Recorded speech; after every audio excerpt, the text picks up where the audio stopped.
So hello everyone, welcome back to this lecture series of fluid mechanics. This is lecture number 9 of the fluid mechanics, and in this lecture we are going to solve numerical on the topic viscosity. So दोस्तों इसके पहले के lecture में हम लोगों ने lecture number 7 और 8 में हम लोगों ने विस्कोसिटी के बारे में पढ़ा था, डायनेमिक विस्कोसिटी और काइनेमेटिक विस्कोसिटी। अब इस लेक्चर में हम लोग उससे कुछ न्यूमेरिकल सॉल्व करेंगे। जो विस्कोसिटी का टॉपिक है, इसमें बेसिकली आपके न्यूमेरिकल्स ज़्यादा आते हैं किसी भी कम्पिटिटिव एग्जाम में या आपके किसी भी यूनिवर्सिटी एग्जामिनेशंस में। फिर थ्योरी आपका बहुत कम पूछता है। ऑब्जेक्टिव पर्पस से जो चीज़ें थी वो मैं बता चुका हूँ आप लोगों को। जैसे ऑब्जेक्टिव में आपका जो भी ऑब्जेक्टिव पूछेगा, जैसे यूनिट, डायमेंशन वगैरह, ठीक है, तो ये चीज़ें मैं बता चुका हूँ आप लोगों को। तो यूनिट्स वगैरह सब हो गई हैं। अब हम लोग चलेंगे न्यूमेरिकल्स की ओर, जो कि सबसे इम्पोर्टेंट टॉपिक है इसमें का। तो देखो, हम थोड़ा सा रिमाइंड कर लेते हैं इसमें से। जैसे विस्कोसिटी के ऊपर देखना है तो एक हम लोगों ने पढ़ा है डायनेमिक विस्कोसिटी, ठीक है। बस मैं फार्मूला लिख ले रहा हूँ ताकि आप लोगों को दिमाग में रहे कैसे सॉल्व होना है, ठीक है। तो डायनेमिक विस्कोसिटी जो होता है उसको हम लोग म्यू से लिखते हैं, और ये होता है tau upon d u upon d y, ठीक। अब यहाँ पे क्या है, टाउ जो है वो होता है शियर स्ट्रेस, ठीक है। ये होता है F by A, force per unit area. इसके बाद आपका आता है du, तो ये हो गया चेंज इन वेलोसिटी, ठीक। फिर dy ये आपका हो जाएगा depth oblique distance between layers, ठीक।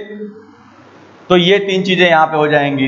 यूनिट इसकी क्या निकल के आएगी अगर हम लिखते हैं, तो यूनिट पर हम ध्यान देंगे अगर, तो यूनिट इसकी निकल के आती है म्यू की। ये हो जाता है newton second per metre square, ठीक। कभी कभी ये पॉइज में देता है, तो 1 poise is equal to 1/10 newton second per metre square, ठीक है। ये कन्वर्जन आपको यूज हो सकता है यहाँ पे, क्योंकि न्यूमेरिकल्स हमेशा इसी में आपके दिए रहेंगे। और 1 पॉइज वाले वैल्यू क्या होती है, आप लिखते हो यहाँ पे डाइन सेकेंड पर सेंटीमीटर स्क्वायर, ठीक है। तो ये डायनेमिक विस्कोसिटी का ओवरव्यू था जो हमने पढ़ाया था इससे पहले। और इसके बाद हम आते हैं काइनेमेटिक विस्कोसिटी पे।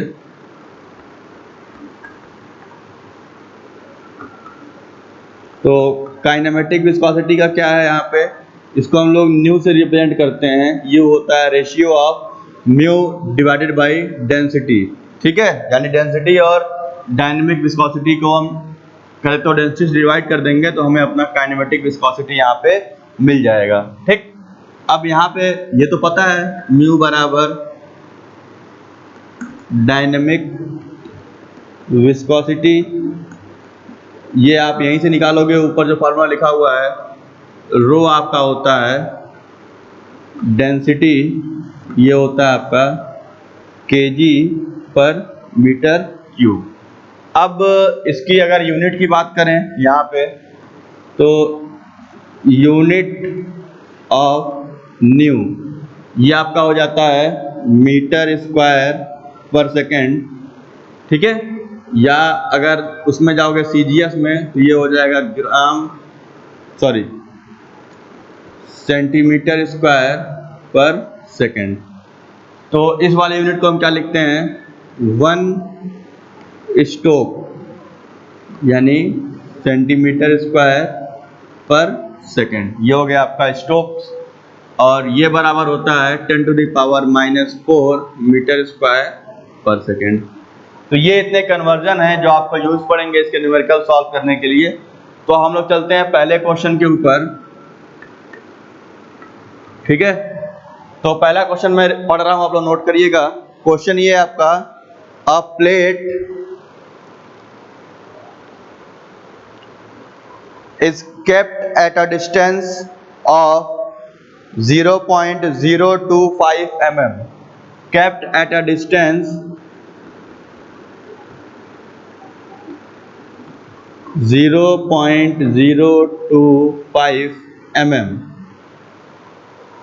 From a fixed plate, from a fixed plate, मतलब कि एक प्लेट है जो 0.025 mm दूरी पे है, किससे? एक फिक्स प्लेट से। मतलब से एक मेरा ये वाला नीचे वाला हाथ फिक्स प्लेट है, तो इसके ऊपर एक प्लेट है जिसके बीच की दूरी दी है 0.025 mm। आगे कह रहा है, और ये जो प्लेट फिक्स की गई है ऊपर जो उससे दूरी पे है, वो मूव कर रहा है 60 सेंटीमीटर पर सेकेंड से। ठीक है, यानी इसकी जो वेलोसिटी दी है, यानी अपर प्लेट है उसकी वेलोसिटी दिया है 60 सेंटीमीटर पर सेकेंड। ठीक, और इसको फोर्स चाहिए 2 न्यूटन पर यूनिट एरिया। ठीक है, इसको मूव करने के लिए, यानी इस प्लेट को मूव करने के लिए इसको रिक्वायरमेंट है, यहां लिख सकते हो, फॉर मूवमेंट इसको 2 न्यूटन पर यूनिट एरिया का फोर्स चाहिए। ठीक है, तो ये चीजें यहाँ पे गिवन है। पूछा क्या है? Determine the fluid viscosity between the plates. हमें यहाँ पे फ्लूइड विस्कोसिटी निकालनी है बिटवीन द प्लेट्स। ठीक है, क्वेश्चन यहाँ पे क्या आपका है? Fluid viscosity between the plates, ये हमें निकालना है। ये हमारा क्वेश्चन मार्क हो गया। मैं क्वेश्चन फिर से हिंदी में बता रहा हूं आपको। कह रहा ऐसे रहा है कि एक प्लेट फिक्स रखी गई है, दूसरी प्लेट उससे 0.025 mm दूरी पे है। ठीक है, मान लीजिए ये मेरा हाथ दूसरी प्लेट है। ठीक है, ये फिक्स प्लेट है नीचे वाला हाथ। अब ये प्लेट आपका 60 सेंटीमीटर पर सेकंड से आगे बढ़ रहा है, और इसको अपनी स्पीड मेंटेन करने के लिए 2 न्यूटन पर यूनिट एरिया का फोर्स चाहिए। ठीक है, 2 न्यूटन पर यूनिट एरिया का फोर्स चाहिए इसको। ठीक, तो अब पूछा क्या है कि भाई फ्लूइड की विस्कोसिटी कितनी होगी उन दोनों प्लेट के बीच में। भाई हवा में प्लेट तो मूव करेगा नहीं, जैसे मैं ये हाथ रखा हूं तो ऐसा नहीं है कि आप 2 बुक ऐसे रखोगे और मूव करा दोगे, नहीं मूव करेगा, उसको एक नीचे सपोर्ट चाहिए मूवमेंट के लिए। ठीक है, तो मतलब एक ऐसे प्लेट है, बीच में कोई लिक्विड भर दिए हैं, उसके ऊपर एक प्लेट है जो आगे की ओर बढ़ रहा है।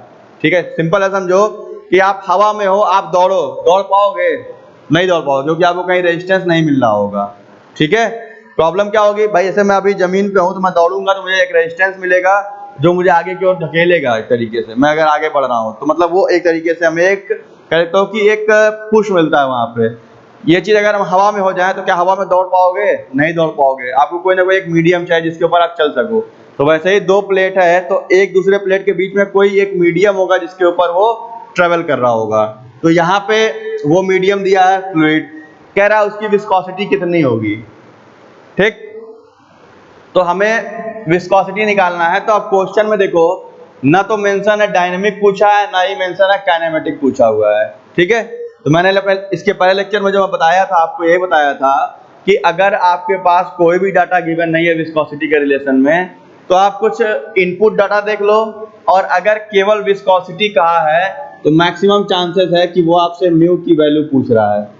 ठीक है, हम डायनेमिक विस्कोसिटी को ही सिंपल विस्कोसिटी कहते हैं। काइनेमेटिक विस्कोसिटी कुछ होता नहीं है, बस उस डायनेमिक विस्कोसिटी को हम डेंसिटी से डिवाइड कर लेते हैं। ठीक है, अलग से कोई टर्म नहीं होता है काइनेमेटिक विस्कोसिटी की, उसको हम डिफाइन कर सके अलग से।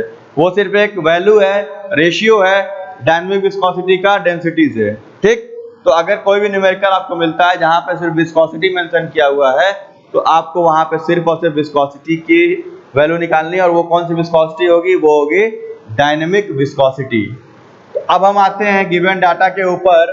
तो देखो, सबसे पहला काम मैंने बताया था कि गिवन डाटा लिखिए और साथ ही साथ उसको एसआई सिस्टम में कन्वर्ट कर लीजिए।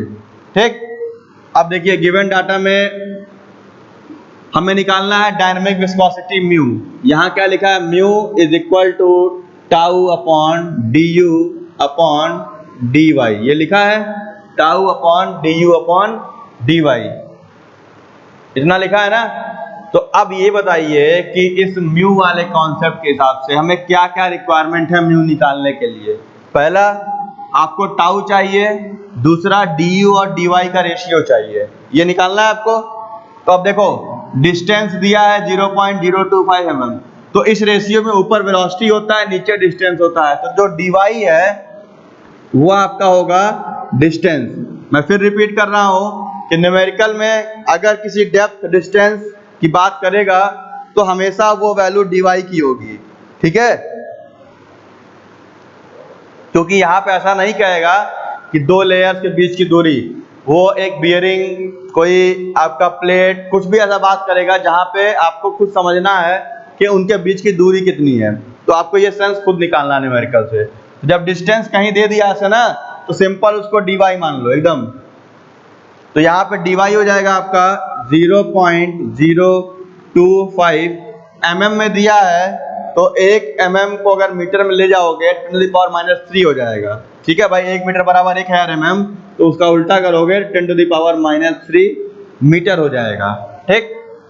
इसके बाद अब देखते हैं क्या वैल्यू और दी है हमारे पास। वेलोसिटी दिया है 60 सेंटीमीटर पर सेकेंड। तो देखो ये किसकी वेलोसिटी होगी, दो प्लेट हैं, एक प्लेट फिक्स है, एक प्लेट मूव कर रही है, तो ये वेलोसिटी किसकी हो गई, अपर प्लेट की, जो मूव कर रहा होगा, ठीक है।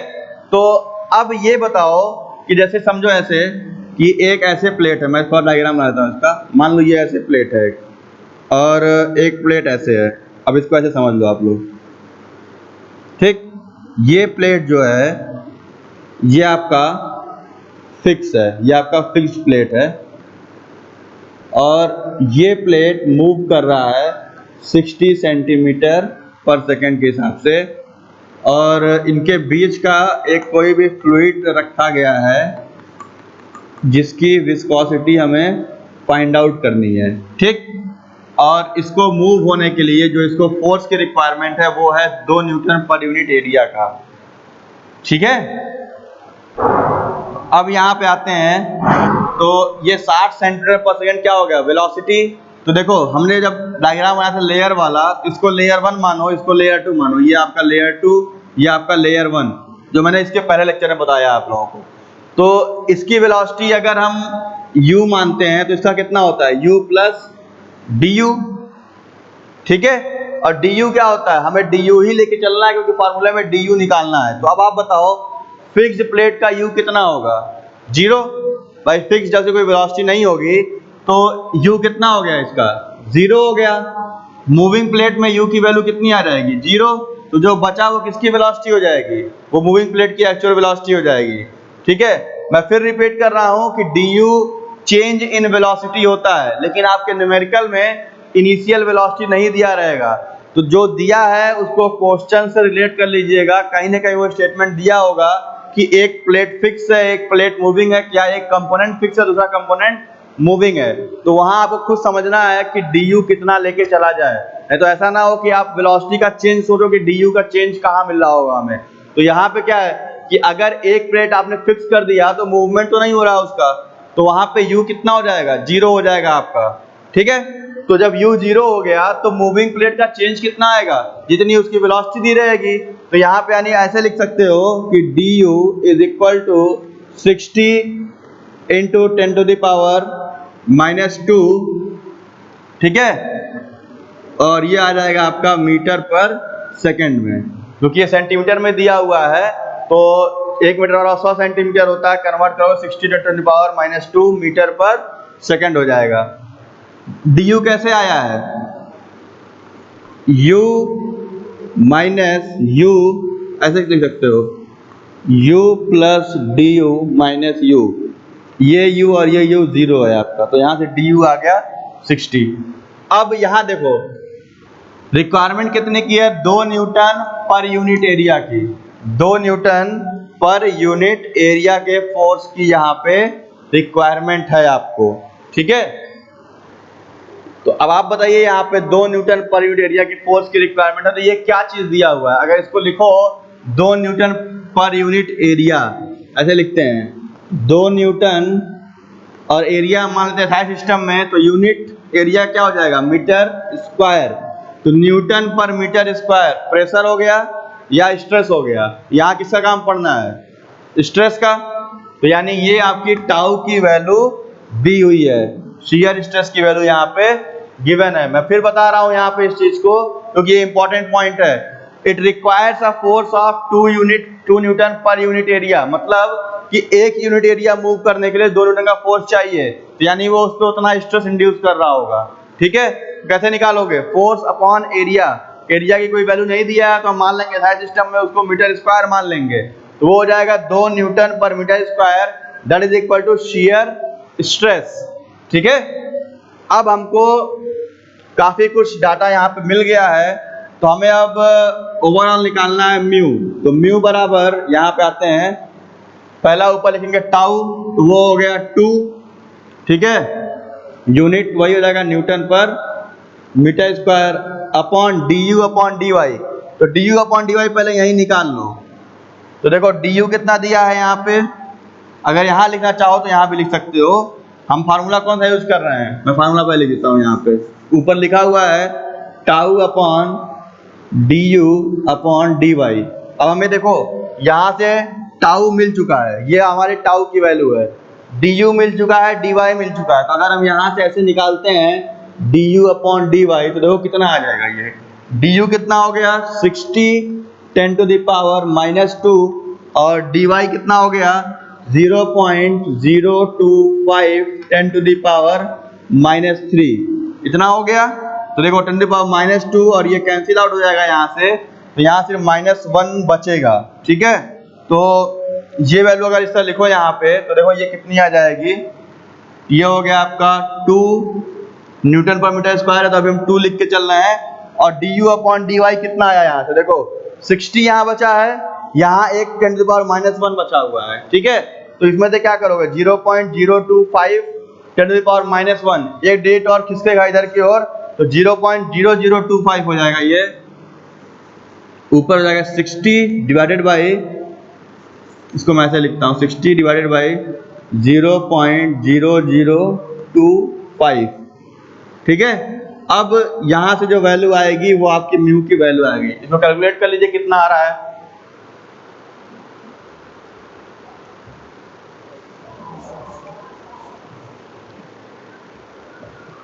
सभी लोग कैलकुलेट करिए कितना आ रहा है।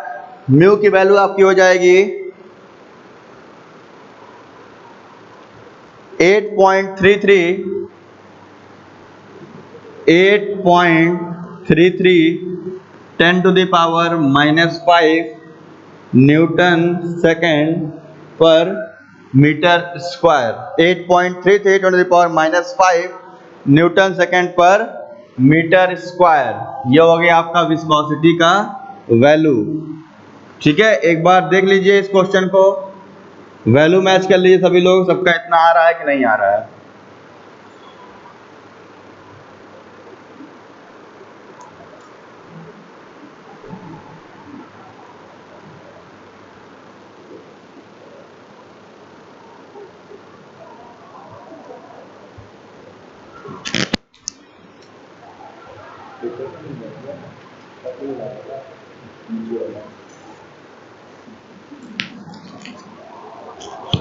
निकाले वैल्यू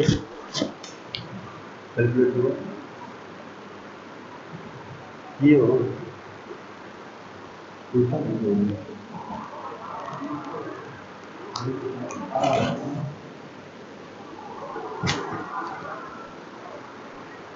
ठीक है, तो अब देखिए यहाँ पे आपको आई थिंक ये वैल्यू सबकी निकल गई होगी।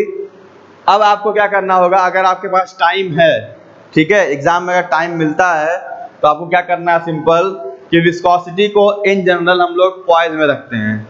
किसी भी न्यूमेरिकल में या ऑब्जेक्टिव में विस्कोसिटी की वैल्यू हमेशा आपकी पॉइज में दी होती है।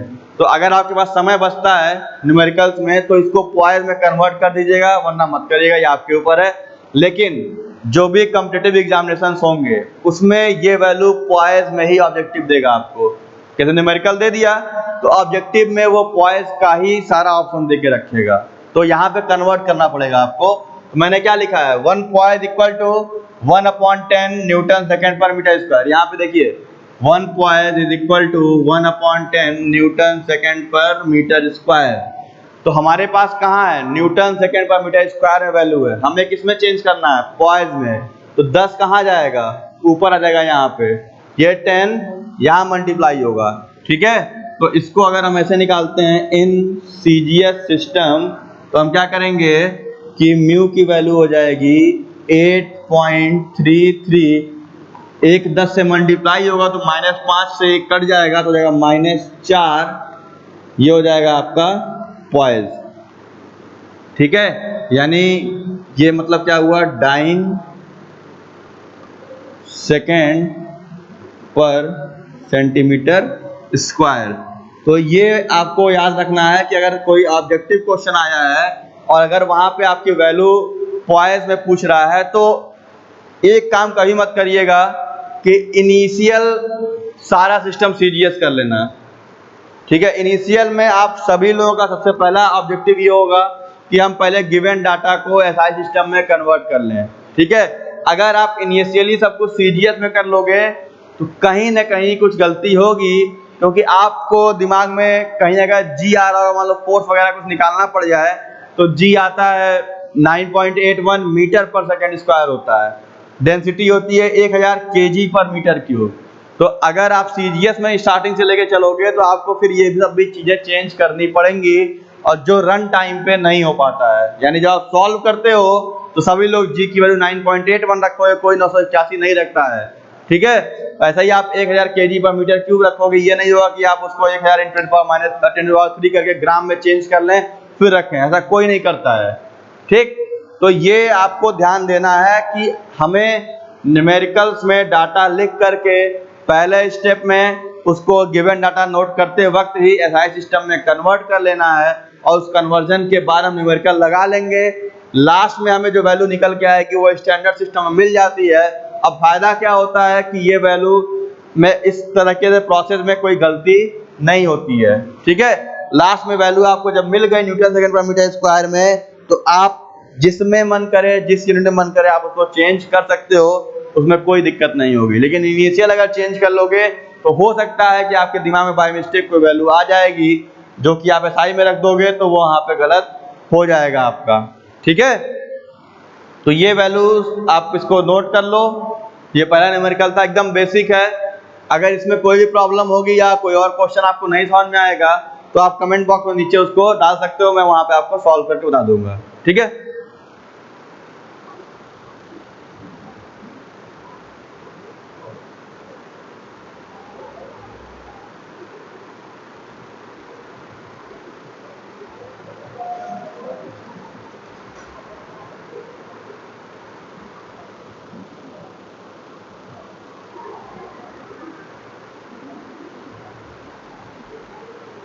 तो इसको मिटाते हैं, हम लोग चलते हैं नेक्स्ट क्वेश्चन की ओर।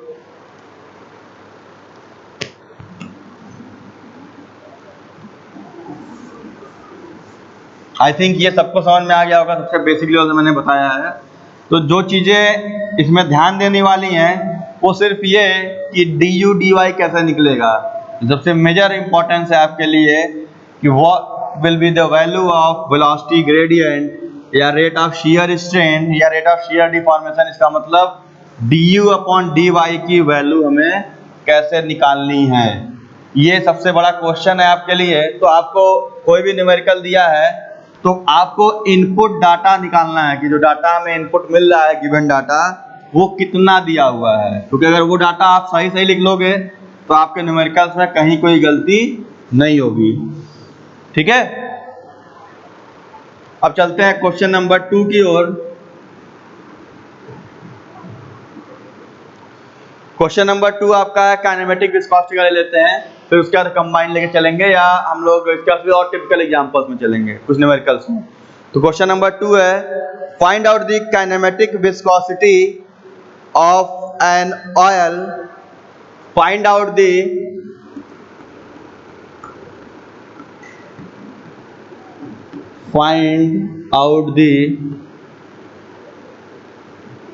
Kinematic viscosity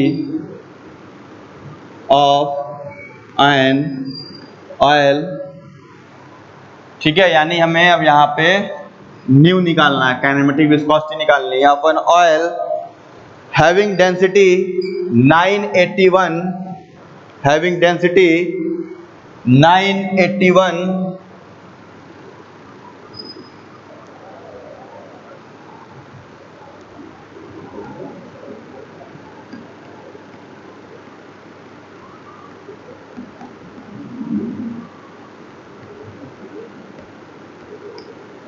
KG per metre cube. एक ऑयल है जिसकी काइनेमेटिक विस्कोसिटी हमें निकालनी है, जिसकी डेंसिटी दी है 981 केजी पर मीटर क्यूब। ठीक, आगे कह रहा है the shear stress at a point in oil, the shear stress at a point in oil, shear stress at a point in oil is given as 0.2452 Newton per metre square. ठीक है, shear stress किसी point पे दिया है newton per metre square, and velocity gradient at that point is 0.2 per second, and velocity gradient कितना दिया है आपका 0.2 पर सेकेंड। तो यहाँ पे वेलोसिटी ग्रेडियंट क्या होता है, du अपॉन dy का रेशियो, यानी du अपॉन dy भाई वेलोसिटी अपॉन डिस्टेंस करोगे यानी मीटर पर सेकेंड अपॉन मीटर, कितना आएगा, सेकेंड आएगा पर सेकेंड। भाई वेलोसिटी ऐसे इसका यूनिट निकालो अगर du अपॉन dy का, ठीक है, यहाँ पे तो ये कितना हो जाएगा मीटर पर सेकेंड डिवाइडेड बाई मीटर, तो ये आ जाएगा आपका पर सेकेंड। तो यानी ये du अपॉन dy की पूरी वैल्यू यहाँ पे दे दिया है। काफी इजी न्यूमेरिकल है, मैक्सिमम डाटा आपके पास गिवन है। यहाँ पे पूछा क्या है, find out the kinematic viscosity of the fluid. अब फ्लूइड क्या है, यहाँ पे ऑयल है, डेंसिटी दिया है, शियर स्ट्रेस दिया है, यानी सारे डाटा आपको गिवन है यहाँ पे।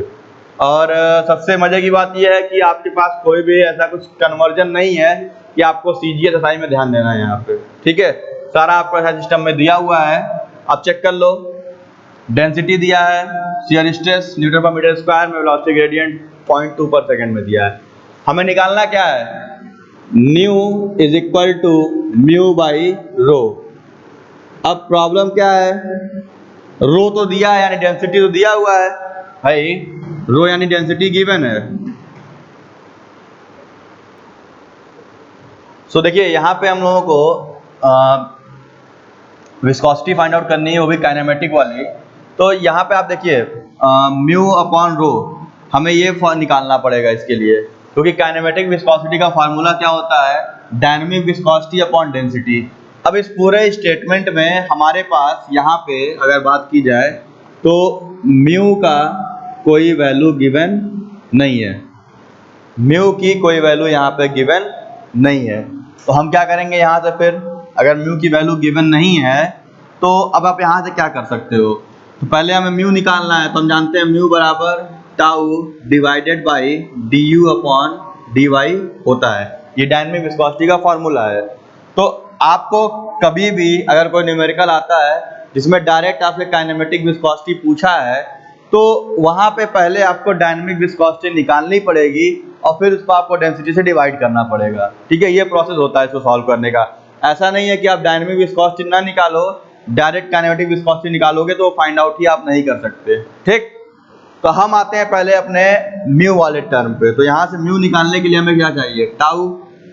टाउ आपका दिया है यहाँ पे shear stress 0.2452 Newton per metre square, Newton per metre square, एक ये दे दिया। ठीक है, अब du अपॉन dy यहाँ दिया है वेलोसिटी ग्रेडियंट 0.2 पर सेकेंड, यही वैल्यू है, क्रॉस चेक कर लेते हैं जी। ठीक है, 0.2 पर सेकेंड दिया है ये, ठीक है, पर सेकेंड। ये Newton second per metre square निकल के आ जाएगा आपका। इसको सॉल्व करोगे तो यहाँ से म्यू की वैल्यू, डायनेमिक विस्कोसिटी की वैल्यू निकल के आएगी 1.226 Newton second per metre square. ये मैंने सॉल्व किया हुआ है, अगर आपको करना हो तो आप इसको कैलकुलेट कर सकते हो, ये इतना ही आएगा 1.226 Newton second per metre square. तो यहाँ पे आपका हो जाएगा, ये वैल्यू हो जाएगी डायनेमिक विस्कोसिटी की।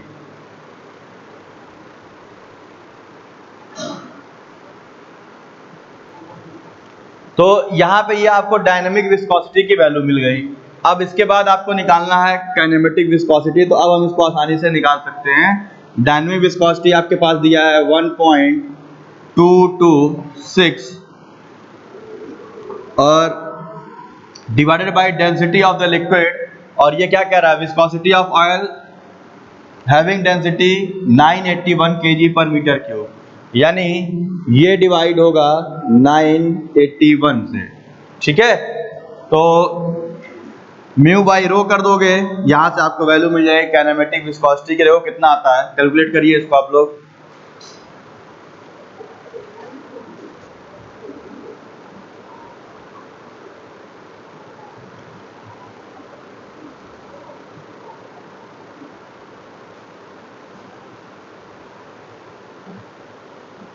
ये आपकी वैल्यू निकल के आएगी 0.125 into 10 to the power -2 metre square per second. ठीक है, ये वैल्यू हो गई काइनेमेटिक विस्कोसिटी की इन एसआई सिस्टम। ठीक है, 0.125 10 to the power -2 metre square per second. अब यहाँ पे आपका आंसर आ गया, ये काइनेमेटिक विस्कोसिटी का ये आंसर आपका आ गया एसआई सिस्टम में। लेकिन अगर आप कोई ऑब्जेक्टिव लगा रहे होगे ना, तो ऑब्जेक्टिव में इसकी वैल्यू एसआई सिस्टम में नहीं दी होगी, वो आपको स्टोक्स में दिया होगा, उसमें ऑब्जेक्टिव दिया होगा स्टोक्स में। तो आपको क्या करना है, इसको अगर आपके पास समय है एग्जाम में, तो अगर ऑब्जेक्टिव है तो मैंडेटरी है कि भाई स्टोक में निकालना है। अगर एकेटीयू का एग्जाम है, यूनिवर्सिटी एग्जामिनेशन है, तो यूनिवर्सिटी वाले में आपको इसको कैलकुलेट करना पड़ेगा। तो क्या करोगे इसको, हम ये जानते हैं कि 1 स्टोक जो होता है वो बराबर होता है सेंटीमीटर स्क्वायर पर सेकेंड के। ठीक, इतना होता है। और इसको अगर हमें मीटर में कन्वर्ट करना तो हम क्या करते हैं, 10 to the power -4 metre square per second से मल्टीप्लाई कर लेते हैं। तो अब इसका रिवर्स करोगे, ये मीटर स्क्वायर पर सेकेंड है, तो यहाँ पे कितना हो जाएगा, नीचे आ जाएगा। तो इसको ये हो जाएगा आपका 0.125 10 टू द पावर, अब देखो -4 है, नीचे आएगा, मतलब अगर मैं लिख देता हूँ यहाँ पे -2 10 टू द पावर -4, तो ये कितना आ जाएगा यहाँ से 0.125 10 टू द पावर 2 स्टोक्स या सेंटीमीटर स्क्वायर पर सेकेंड, ये इसकी वैल्यू हो जाएगी। ठीक है, तो आप यहाँ से अगर आपके पास बोर्ड एग्जामिनेशंस में है तो उसको स्टोक्स में लिख दीजिएगा, समय रहेगा। और अगर आप कहीं ना कहीं, अगर आप ऐसे कह सकते हो कि अगर आप ऑब्जेक्टिव पेपर कोई दे रहे हो, तो वहाँ पे आपको ये मैंडेटरी है कि स्टोक्स में ही वैल्यू देगा, या तो पॉइज में या तो स्टोक्स में, इसी में आपकी वैल्यूज गिवन होती हैं। ठीक है, तो ये आपका दूसरा न्यूमेरिकल था इस टॉपिक के ऊपर।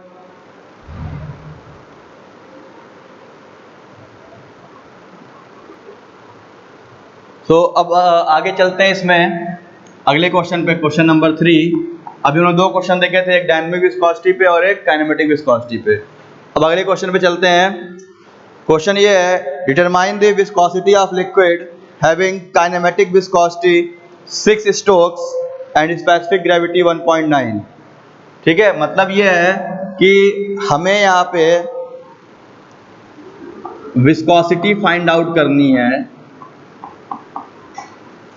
ये क्वेश्चन मार्क है, किसी एक लिक्विड का जिसकी काइनेमेटिक विस्कोसिटी दी हुई है, जिसकी काइनेमेटिक विस्कोसिटी दी हुई है और वो आपका है 6 स्टोक्स, वो आपका दिया हुआ है 6 स्टोक्स, ठीक है। और इसमें डाटा गिवन है having specific gravity 1.9, having specific gravity 1.9, ठीक। ये आपके पास डाटा गिवन है। तो अब यहां से आपको निकालना है विस्कोसिटी, तो बट ऑब्वियस है काइनेमेटिक दिया है तो आपको यहां से म्यू निकालना है, जो कि होता है tau upon du upon dy। लेकिन प्रॉब्लम क्या है कि इस न्यूमेरिकल में ना तो स्ट्रेस की बात कर रहा है ना तो du अपॉन dy की बात कर रहा है। इस पूरे न्यूमेरिकल में क्या कहा है, find out the viscosity of a liquid having kinematic viscosity 6 strokes and specific gravity 1.9। तो ना तो आप इसके गिवन डाटा से शियर स्ट्रेस निकाल पाओगे, ना ही वेलोसिटी ग्रेडियंट निकाल पाओगे, यानी du अपॉन dy भी आप वहां से नहीं निकाल पाओगे। तो अब आपको क्या कहना है कि भाई कैसे इसको फाइंड आउट किया जाए। तो एक अल्टरनेटिव और होता है, हम जानते हैं कि न्यू यानी काइनेमेटिक विस्कोसिटी होती है म्यू बाई रो। इस फॉर्मूले से हम यहाँ से अगर निकालें तो यहाँ से आता है म्यू बराबर न्यू मल्टीप्लाइड बाई रो। इस फॉर्मूले से हम डायनेमिक विस्कोसिटी निकाल सकते हैं। तो क्या करना है, हमें काइनेमेटिक विस्कोसिटी को डेंसिटी से डिवाइड कर देना, मल्टीप्लाई कर लेना है। तो सबसे पहले निकालते हैं काइनेमेटिक विस्कोसिटी न्यू, ये दिया है 6 स्टोक्स और हमें पता है स्टोक किस में होता है, सेंटीमीटर स्क्वायर पर सेकेंड में। तो क्या करेंगे 6 इंटू 10 टू द पावर -4, ये आ जाएगा मीटर स्क्वायर पर सेकेंड में, एक वैल्यू मिल गई।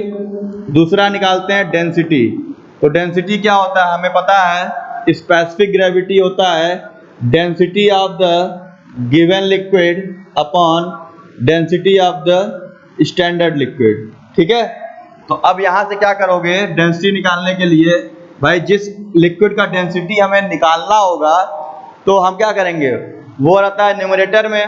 तो हम क्या करेंगे, specific gravity multiplied by density of standard liquid से हम डेंसिटी ऑफ गिवन लिक्विड निकाल सकते हैं। मैं फिर रिपीट कर रहा हूं, स्पेसिफिक ग्रेविटी का फॉर्मूला होता है density of the given liquid divided by density of the standard liquid, अगर फ्लूइड लिक्विड है तो। और स्टैंडर्ड लिक्विड फ्लूइड के लिए क्या होगा, स्टैंडर्ड लिक्विड वाटर होता है। किसी भी स्टैंडर्ड लिक्विड की हम बात करेंगे तो अगर लिक्विड केस में हम उसको वाटर लेके चलते हैं। तो इस फॉर्मूले से यहाँ S की जगह कितना हो जाएगा, अगर हम यहाँ से अप्लाई करते हैं तो स्पेसिफिक ग्रेविटी दिया है 1.9, ठीक। और ये वैल्यू जो दी हुई है 1.9, यहाँ से डेंसिटी निकालना है हमें, तो डेंसिटी आपका अननोन हो गया, density of the given liquid unknown quantity हो गई। और डेंसिटी ऑफ स्टैंडर्ड यानी वाटर ले लेंगे, तो डेंसिटी ऑफ वाटर होता है 1000 kg पर मीटर क्यूब। तो यहाँ से आपको density of the given liquid निकल के आ जाएगा। तो ये वैल्यू आ जाएगी आपकी अप्रॉक्स 1900 kg पर मीटर क्यूब, ठीक। यहाँ से आप कैलकुलेट कर लोगे तो ये वैल्यू इतनी ही आएगी, 1900 यानी 1900 kg पर मीटर क्यूब। अब आपके पास काइनेमेटिक विस्कोसिटी भी हो गया और आपके पास डेंसिटी भी हो गया। अब निकालना क्या है, डायनेमिक विस्कोसिटी आपको फाइंड आउट करना था। तो फॉर्मूले में क्या लिखा है, डायनेमिक विस्कोसिटी बराबर kinematic viscosity multiplied by density. तो इन दोनों को आपस में मल्टीप्लाई कर लो, आपकी वैल्यू यहाँ से आ जाएगी, ठीक। क्या करोगे, काइनेमेटिक विस्कोसिटी के लिए 6 10 to the power -4 multiplied by 1900। तो देखिए कितनी वैल्यू आ रही है, सॉल्व करके देखिए।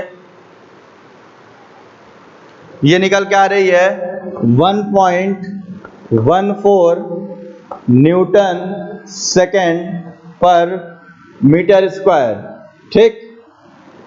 सॉरी, जस्ट अ मिनट,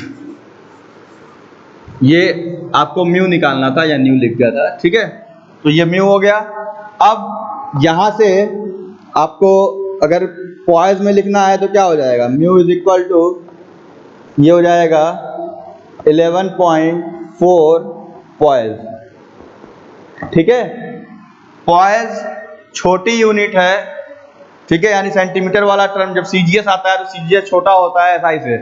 ठीक, तो यहाँ पे अगर आपको कंफ्यूजन होगा कि सर 10 मल्टीप्लाई करेंगे कि डिवाइड करेंगे कन्वर्जन में, तो आपको याद क्या रखना है कि न्यूटन सेकंड पर मीटर स्क्वायर बड़ी यूनिट है, बड़े से जब छोटे में जाते हैं तो हम मल्टीप्लाई करते हैं उसमें। तो सीजीएस में यानी पॉइज होगा तो ये देखो 1.14 था, यहाँ हो गया 11.4 हो गया, तो यानी 10 से आपने वहां पे मल्टीप्लाई किया है इसमें। ठीक, तो यहां से ये वैल्यू हो गई म्यू बराबर 11.4 पॉइज।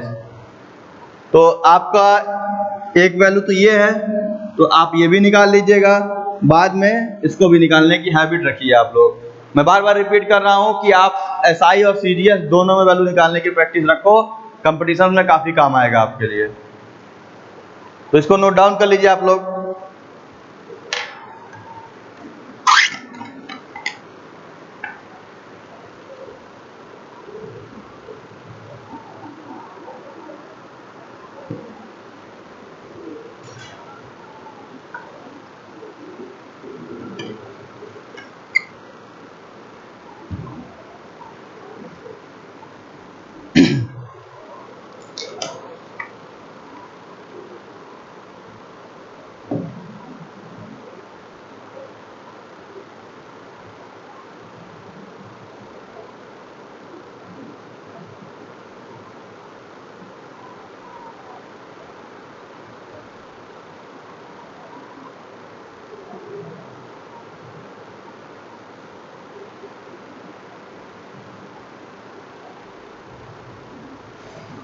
तो ये आप लोग नोट कर लिए होंगे। चलते हैं नेक्स्ट न्यूमेरिकल पे हम लोग।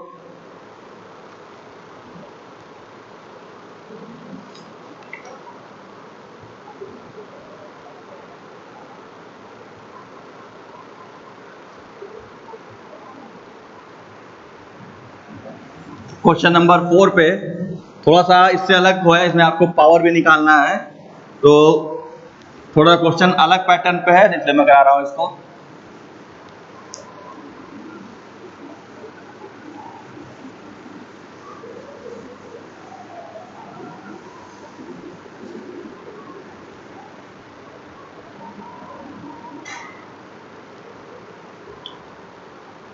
अब आते हैं क्वेश्चन नंबर 4 पे। ठीक है, यहाँ पे क्वेश्चन ये कह रहा है a flat plate of area, मैं वैल्यू लिखते जा रहा हूँ फिर मैं क्वेश्चन समझाऊंगा। Flat plate of area 1.5 into 10 to the power 6,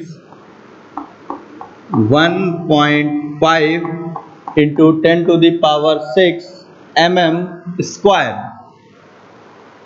is pulled with a speed of 0.4 meter per second, is pulled with a speed of 0.4 meter per second relative to the speed of another plate, relative to the speed of another plate located at a distance of 0.15 mm from it, located from a distance of 0.15 mm from it. Find the force and power required to maintain the speed.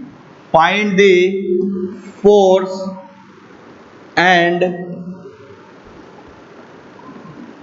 power required to maintain this speed. If the fluid separating them having viscosity 1 poise, if the fluid separating them having viscosity 1 poise,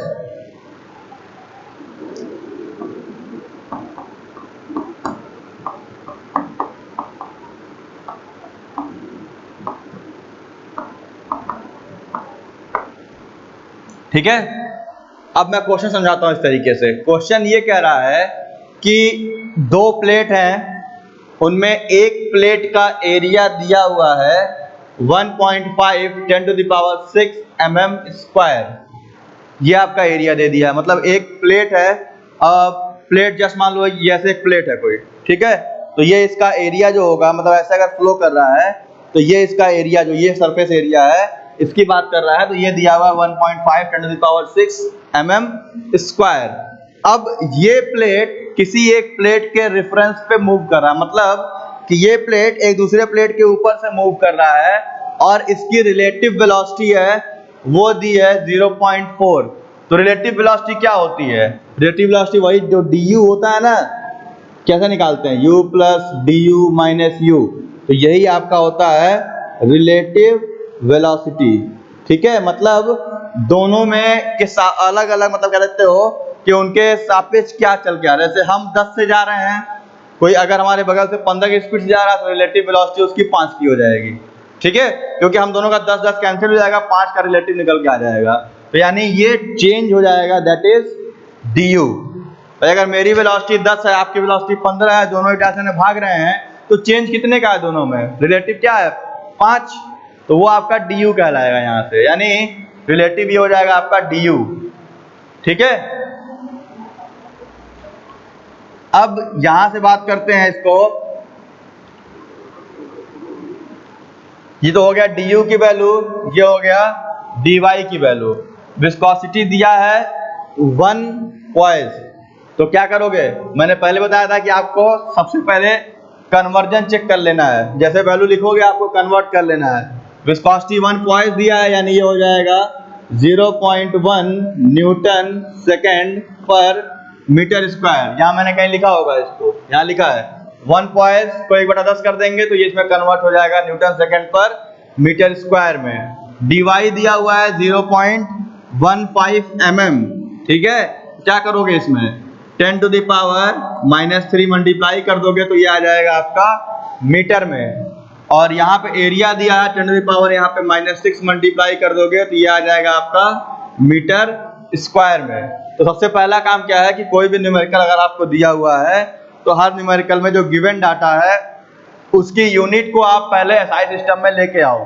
ठीक है, ये ऐसा नहीं कि fluid mechanics में ये आपके लिए जरूरी है, कोई भी सब्जेक्ट आप पढ़ते हो, कोई भी सब्जेक्ट आप पढ़ रहे हो, अगर न्यूमेरिकल सॉल्व करना है और आप चाहते हो गलती ना हो, तो सबसे पहला आपको काम करना होता है कि गिवन डाटा को हम एक किसी यूनिट सिस्टम में रख लें, और सबसे इजी होता है कि हम उसको एसआई सिस्टम में कन्वर्ट कर लें। उसके बाद हम जिसमें चाहे MKS CGS में उसको हम लोग आराम से कैलकुलेट कर सकते हैं। ठीक है, तो क्वेश्चन का मतलब ये हुआ कि एक प्लेट था जिसकी एरिया इतनी है, वो दूसरे प्लेट के ऊपर से इस वेलोसिटी से मूव कर रहा है, और उन दोनों प्लेट के बीच की दूरी dy दी है 0.15 mm। अब स्टेटमेंट क्या लिखा है उसको देखो,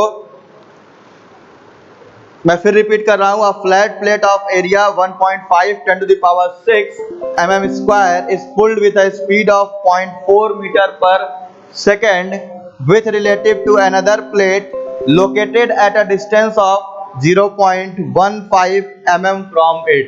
तो जैसे ही वो डिस्टेंस की बात करेगा तो सिंपल आपको उसको dy मान लेना है। ठीक है, ऐसा नहीं है कि उसको आप ऐसे छोड़ दोगे, वो आपकी dy की वैल्यू हो जाएगी।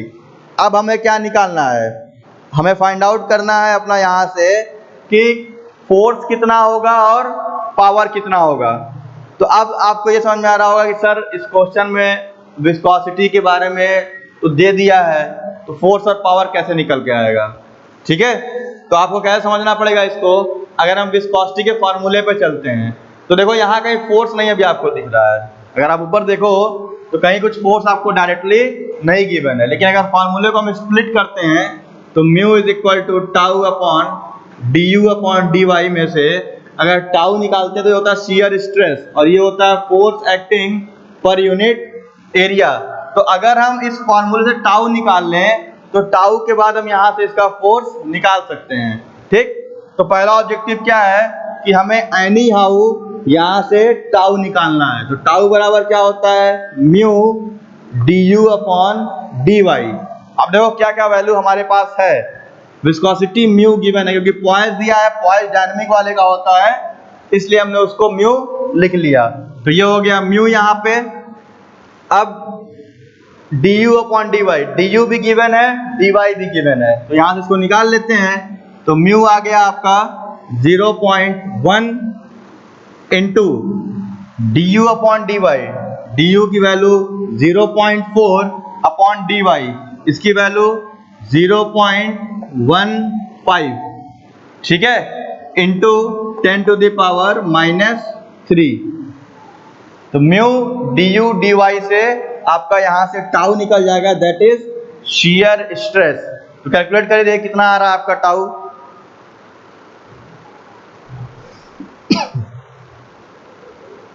तो ये आपका टाउ निकल के आएगा 266.66 Newton per metre square, 266.66 Newton per metre square. ये हो गया शियर स्ट्रेस 266.66।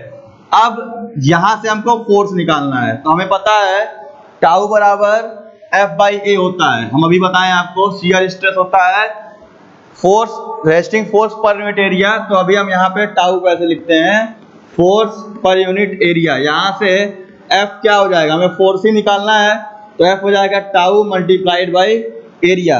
तो अब F बराबर टाउ आया है 266.66 इंटू एरिया।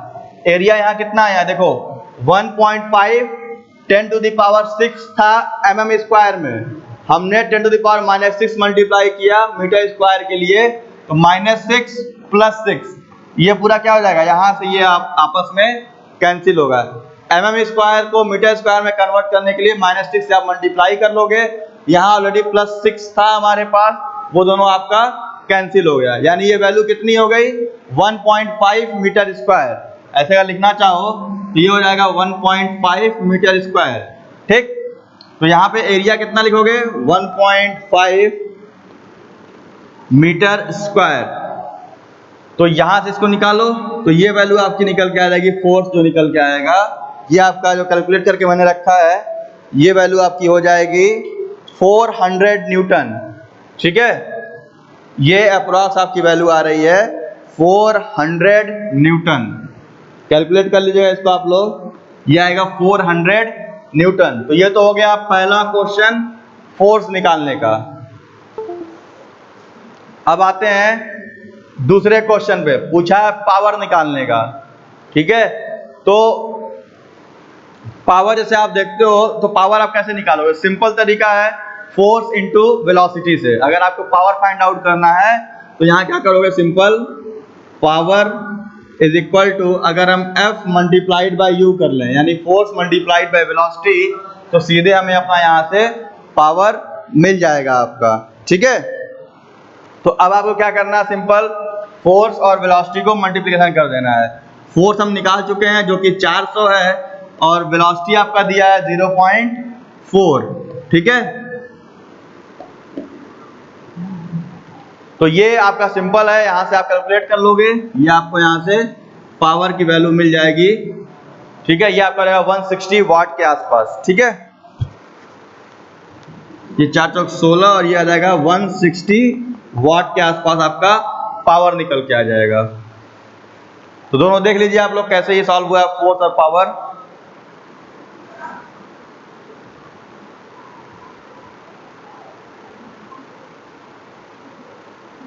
ठीक है, पावर सिंपल आप ये कह सकते हो कि आप लोग पढ़े हो यार, work done per unit time कह सकते हो, जैसे भी निकालोगे। तो सिंपल तरीका क्या है कि force into distance upon time, ठीक है। तो फोर्स इंटू डिस्टेंस हो गया, work done per unit time आपका पावर होता है। तो यानी आपको F into D by T करना है, और डी बाई टी वेलोसिटी होता है, तो हम F इंटू यू कर देंगे तो हमें पावर मिल जाएगा वहां से, ठीक है। और जो इसकी यूनिट आती है आपकी न्यूटन मीटर पर सेकेंड, वही आपका वाट होता है, ठीक। ये हो गया 160 वाट, और फोर्स हो गया 400 न्यूटन। तो हमें ये दो चीज निकालनी थी, फोर्स और एक आपका पावर, ठीक है। अगर किसी को फॉर्मूला भूल रहा होगा, सिंपल याद कर लो कि F इंटू यू कर दो कि वहां से आपकी वैल्यू फाइंड आउट हो जाएगी। तो ये कुछ बेसिक न्यूमेरिकल्स थे, आपके 4 क्वेश्चंस यहाँ पे हो गए। अब मैं देखता हूँ आगे कुछ टिपिकल क्वेश्चन मिलते हैं तो अगले लेक्चर में कवर करूंगा इसको, या आपको कोई क्वेश्चन मिलता है आपकी बुक में तो आप उसको सॉल्व करिए। कोई प्रॉब्लम होगा तो आप कमेंट बॉक्स में उसको छोड़ सकते हैं क्वेश्चन को, मैं वहां से उसको आपको सॉल्व करके भेज दूंगा। तो अब मैं देखता हूँ कोई अगर टिपिकल क्वेश्चन कुछ मिलता है तो अगले लेक्चर में कंटिन्यू करेंगे इसी को, नहीं तो फिर अगले प्रॉपर्टी के ऊपर हम लोग चलेंगे। लेक्चर नंबर 9 में अभी हम न्यूमेरिकल देख रहे हैं। अगर कोई क्वेश्चन ऐसा लगेगा मुझे कि आपको कराना है, ठीक है, तो मैं उसको अगले लेक्चर में कंटिन्यू करूंगा, नहीं तो फिर हम लोग सरफेस टेंशन के ऊपर चलेंगे अगली प्रॉपर्टी के ऊपर। तो तब तक के लिए thank you very much for watching.